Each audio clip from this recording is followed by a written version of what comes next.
الحمد لله نحمده ونستعينه ونستغفره ونعوذ بالله من شرور أنفسنا ومن سيئات أعمالنا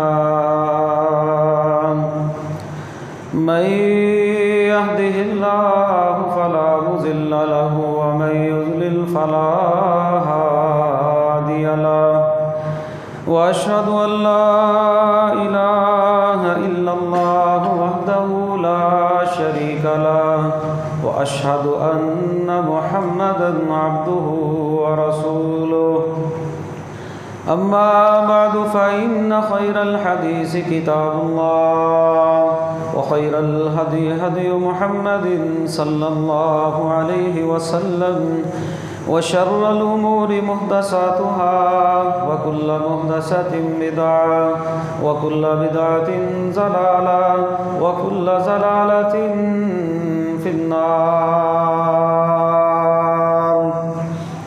يا أيها الذين آمنوا اتقوا الله حق تقاته ولا تموتن إلا وأنتم مسلمون. يا أيها الناس اتقوا ربكم الذي خلقكم من نفس واحدة وخلق منها زوجها وبث منهما رجالا كثيرا ونساء واتقوا الله الذي تساءلون به والأرحام إن الله كان عليكم رقيبا. يا أيها الذين آمنوا اتقوا الله وقولوا قولا سديدا يصلح لكم أعمالكم ويغفر لكم ذنوبكم ومن يطع الله ورسوله فقد فاز فوزا عظيما. رب اشرح لي صدري ويسر لي أمري واحلل عقدة من لساني يفقهوا قولي واجعل لي وزيرا من أهلي.